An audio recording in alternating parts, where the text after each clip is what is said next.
സഹോസ് എല്ലാവർക്കും പുതിയൊരു വീഡിയോയിലേക്ക് സ്നേഹത്തോടെ സ്വാഗതം. ഇന്ന് വളരെ സ്പെഷ്യലായിട്ടുള്ള ഒരു സഹോദരനാണ് പരിചയപ്പെടുത്താൻ പോകുന്നത്. കാരണം ഞാനൊരു കാര്യം കാണിച്ചു തരാം. നിങ്ങളതിൻ്റെ പ്രവേശത്തേക്ക് നോക്കി, ഇങ്ങോട്ടൊക്കെ നോക്കി. ഇവിടെ ഇത് കോട്ട റോഡ് എന്ന് പറയുന്ന സ്ഥലം. ഇവിടെ ഞാൻ വരുന്ന വഴിക്ക് കണ്ടതാണ്. ഇങ്ങനെ സെൽഫ് സർവീസ് എന്ന് പറഞ്ഞിട്ട് സാധനങ്ങൾ വെച്ചിരിക്കുകയാണ്. കപ്പ, അതുപോലെ തന്നെ ചുണ്ട്, കരിക്ക്, മത്തങ്ങ, കുമ്പളങ്ങ, ഇഞ്ചി, പഴം, ഇങ്ങനെ എല്ലാ സാധനവും ഇവിടെ വെച്ചിരിക്കുകയാണ്. ആയിട്ട് നോക്കി, ഇവിടെ കാശ് വേണ്ടവർക്ക് കാശ് ഇടാം, അല്ലെങ്കിൽ ഇവിടെ ഗൂഗിൾ പേയുടെ നമ്പർ കൊടുത്തിട്ടുണ്ട്. മുകളിൽ ഗൂഗിൾ പേയുടെ നമ്പർ കൊടുത്തിട്ടുണ്ട്. അവരുടെ ഗൂഗിൾ പേയിൽ ക്യാഷ് ഇടുക. ഇവിടെ ആരും ഉണ്ടാകുകയില്ല നോക്കാനായിട്ട്. ഉത്തരവാദിത്വപൂർവ്വം സാധനം എടുക്കുക, പോവുക. അതാണ് ഇവിടുത്തെ രീതി. അപ്പോൾ ഞാനിങ്ങനെ അന്വേഷിച്ചപ്പോഴാണ് ഇത് ചെയ്യുന്ന ആൾ, ഇതിൻ്റെ പിന്നിലുള്ള തല അതാരാണ് നമ്മൾ നോക്കി പോയപ്പോഴാണ് നമ്മളിവിടെ തന്നെ ആൾ തന്നെ രാവിലെ ഇവിടെ അറേഞ്ചിങ് കാര്യങ്ങളൊക്കെ ചെയ്യാണ്.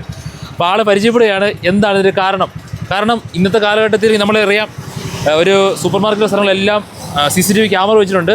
അതുപോലെ തന്നെ ആരെങ്കിലും എടുത്തുകൊണ്ട് പോകാൻ നോക്കാൻ വേണ്ടി ആളുകൾ നിൽക്കുകയാണ്.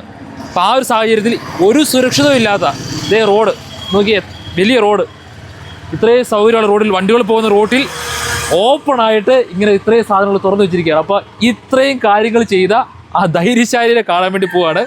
ആരാണെന്ന് ചോദിക്കാം, എന്താണ് ചോദിക്കുക, എന്താ ഇതിൻ്റെ പുറകിലുള്ള ഐഡിയ എന്നൊക്കെ ചോദിക്കാം. ഓക്കെ, ഇതാണ് ഞാൻ പറഞ്ഞ നമ്മുടെ ബിനീഷ് ചേട്ടൻ. ഇദ്ദേഹമാണ് ഈ പരിപാടിയുടെ പിന്നിലുള്ള ആള്. ബിനീഷ് ചേട്ടാ, നമസ്കാരം. എന്നോട് വിശേഷമൊക്കെ? രാവിലെ ഞാൻ വന്നപ്പോൾ ചേട്ടൻ ഇതെല്ലാം അറേഞ്ച് ചെയ്യാം.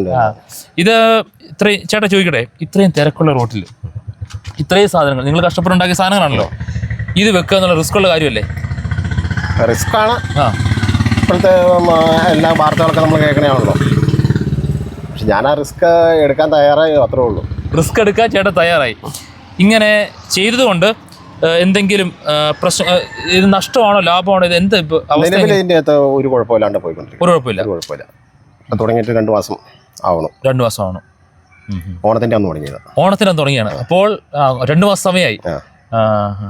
ആളുകൾ എല്ലാവരും സഹകരിക്കുന്നുണ്ടല്ലേ? സഹകരിക്കുന്നുണ്ട്.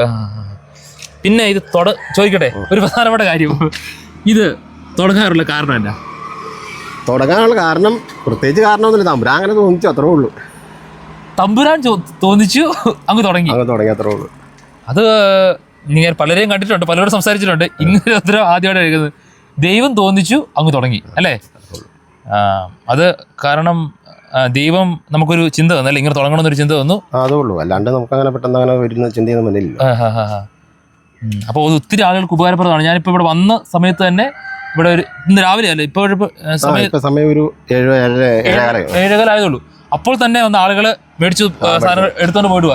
ആളുകൾ ഒന്നും പറയുന്നില്ല, വരിക, സാധനം എടുക്കുക, നിങ്ങൾ ഗൂഗിൾ പേ ചെയ്യുക, അല്ലെങ്കിൽ ക്യാഷ് ഇടുക. പിന്നെ വേറൊരു കാര്യം പ്രിയപ്പെട്ട സഹോദരങ്ങൾ ചെയ്യേണ്ട കാര്യം, ഇവിടെ സാധനങ്ങൾക്ക് വില കുറവാണ്. കരിക്ക് സാധാരണ നമ്മൾ പുറത്തുനിന്ന് പോയി കഴിഞ്ഞാൽ 70 രൂപയാവും. ഇവിടെ ചേട്ടൻ്റെ വില നോക്കുക, 60 രൂപ. നമ്മുടെ നാട്ടിലുള്ള ഇതൊക്കെ നമ്മുടെ ചുണ്ട്, നല്ല ആരോഗ്യത്തിന് നല്ല കാര്യമുള്ള ചുണ്ട്, അതുപോലെ കപ്പ, അങ്ങനെയുള്ള പൈനാപ്പിള്, ഇതെല്ലാം ഇവിടെ തന്നെ ഉണ്ട്. നമ്മൾ വിഷമടിച്ച സാധനം പുറത്തുനിന്ന് മറ്റു സ്ഥലങ്ങളിൽ നിന്ന്, അല്ലേ ചേട്ടാ, അല്ലേ, ഈ വിഷമടിച്ച സാധനം മറ്റു സ്ഥലങ്ങളിൽ നിന്ന് കൊണ്ടുവന്ന് കഴിക്കുന്നതിനേക്കാൾ എത്രയോ നല്ലതാണ് നമ്മുടെ നാട്ടിലെ നമ്മുടെ കർഷക സഹോദരന്മാർ കഷ്ടപ്പെടുണ്ടാക്കുന്ന ഈ ഭക്ഷണം കഴിക്കുന്നല്ലേ. അപ്പോൾ അതുകൊണ്ട് ഒത്തിരി ആളുകൾ വരുന്നുണ്ട്. ഇപ്പം നമ്പർ കണ്ടുകൊണ്ട് ഇന്ന സാധനം ഉണ്ടെന്ന് പറഞ്ഞ് വിളിക്കും. അപ്പോൾ നമുക്കിവിടെ സാധനം കുറവാണെങ്കിൽ നമ്മൾ പറയും, അതിലിപ്പോൾ എടുക്കരുത്, നമ്മൾ പറയുമ്പോൾ ആ സമയത്തേക്ക് എടുത്താൽ മതി. കൂടുതലാണ് കൊണ്ടെന്ന് വെച്ച് കഴിഞ്ഞാലും കേടായി പോകും. അപ്പോൾ അവർ വിളിക്കുമ്പോൾ, ഈ കഴിഞ്ഞ ദിവസം കാന്താരി മുളകൊക്കെ പറിച്ച് വെക്കുന്നതിന് മുമ്പ് വിളിക്കും. കാന്താരിയൊക്കെ ചിലപ്പോൾ 2 ദിവസം ഇങ്ങനെ കൂടുതൽ കവറിലിരുന്ന് കഴിഞ്ഞാൽ അത് കേടായി പോകും, 2-3 ദിവസം. അപ്പോൾ തീരുന്നതനുസരിച്ച് വിളിക്കുകയാണെങ്കിൽ നമുക്ക് അതൊക്കെ വെക്കാം, നമുക്ക് കൊണ്ടുവന്ന് വെക്കാം. പിന്നെ നാട്ടിൽ കപ്പളങ്ങ, അതുപോലെ പൈനാപ്പിൾ ആണെങ്കിലും കുറച്ച് ചാലിച്ചൊക്കെ ഉള്ളത് അത് കൊണ്ടുപോയി തരുന്നുണ്ട്. എല്ലാ സാധനം തന്നെ തരുന്നുണ്ട്. അപ്പോൾ ഒരു കാര്യം കൂടെ, നിങ്ങളുടെയൊക്കെ നാട്ടിൽ എന്തെങ്കിലും സാധനം ഉണ്ടെങ്കിൽ പറിച്ചു വെച്ചിട്ട് വിളിക്കരുത്. ചേട്ടൻ ആദ്യം വിളിക്കണം ചേട്ടനെ. അത് കഴിഞ്ഞിട്ട് ചേട്ടൻ ഇങ്ങനെ സാധനമുണ്ട്, കൊണ്ടുപോയി വെക്കട്ടെ, അല്ല കൊണ്ടുപോയി ചേട്ടനെ വിളിക്കുകയും അതിന് കാര്യങ്ങളെല്ലാം ചേട്ടൻ പറഞ്ഞു തരും. അപ്പോൾ അങ്ങനെ നമ്മുടെ നാട്ടിലെ കാര്യം, നിങ്ങളുടെ വീട്ടിൽ അധികമായ സാധനങ്ങളെല്ലാം ഇങ്ങനെ വെക്കുകയാണെങ്കിൽ മറ്റുള്ളവർക്കും ഉപകാരപ്പെടും. അങ്ങനെ ഒരു നല്ലൊരു, അല്ലേ, ആരോഗ്യപരമായിട്ട് നമുക്ക് വളർന്നു വരാം. അതെ. അപ്പോൾ ചേട്ടൻ ഈ ക്രെഡിറ്റ് എല്ലാം കൊടുക്കുന്നത് ദൈവത്തിനാണ് കേട്ടോ. ചേട്ടൻ പറഞ്ഞ് ദൈവമാണ് ചേട്ടന് ഈ ഒരു ബോധ്യം തന്നത്, അല്ലേ? ദൈവം ഒരു ബോധ്യം കിട്ടില്ല. ദൈവം ദൈവത്തിൻ്റെ ഒരു പദ്ധതിയാണ് ഇത്. ദൈവത്തിൻ്റെ പദ്ധതിയാണെന്ന് നമുക്ക് പറയാം അല്ലേ? ദൈവം ഓരോ മനുഷ്യരിലൂടെയും വ്യത്യസ്തമായ രീതിയിലാണ് പ്രവർത്തിക്കുന്നത്. ചേട്ടനിലൂടെ ഈ ഒരു മേഖലയിൽ ദൈവം പ്രവർത്തിച്ചു. ഇങ്ങനെ മറ്റുള്ളവർക്ക് നല്ല ആരോഗ്യം കൊടുക്കാൻ, നല്ല ഭക്ഷണം കൊടുക്കാനുള്ള ഒരു അവസരം ഒരുക്കി തന്നു. അതുകൊണ്ട് ദൈവത്തിന് നന്ദി പറയുന്നു. അപ്പോൾ ചേട്ടന് എല്ലാവിധ ആശംസകളും. ഇനി ഒത്തിരി ആളുകൾ വരട്ടെ, ഇങ്ങനെയുള്ള കാര്യങ്ങൾ ഇനിയും മുന്നോട്ട് പോട്ടെ. റിസ്ക് ആണ്, ബുദ്ധിമുട്ടാണ്. പക്ഷെ എന്നാലും ആ റിസ്ക് എടുത്ത് ഇങ്ങനെ ചെയ്യാൻ പറ്റുമ്പോഴാണ് നമ്മുടെ സമൂഹത്തിൽ ഏറ്റവും നല്ല കാര്യങ്ങൾ ചെയ്യാൻ പറ്റുക. അപ്പോൾ ബിനീഷേട്ടൻ എല്ലാവർക്കും ഒരു മാതൃകയാണ്. പ്രിയപ്പെട്ടവരെ, ഒരു മനുഷ്യൻ പോലും, ഇത് കാണുന്ന ഒരു മനുഷ്യൻ പോലും ഇതിൽ നിന്ന് ഒരു കാര്യം പോലും അർഹതയില്ലാതെ എടുക്കരുത്. കാരണം ഈ മനുഷ്യൻ ഇത്രയും റിസ്ക് എടുത്ത് ഇവിടെയുള്ള ആളുകളിൽ നിന്നൊക്കെ എടുത്തു വെക്കുന്ന ഒരു കാര്യമാണ്. അപ്പോൾ അത് ഏറ്റവും ആത്മാർത്ഥയോടെ അത് ചെയ്യണമെന്ന് കൂടി ഓർമ്മിപ്പിക്കുന്നു. അപ്പോൾ ബിനീഷേട്ടന് ഒത്തിരി നന്ദി. ദൈവം അനുഗ്രഹിക്കട്ടെ കേട്ടോ. ഓക്കെ. ഓക്കെ.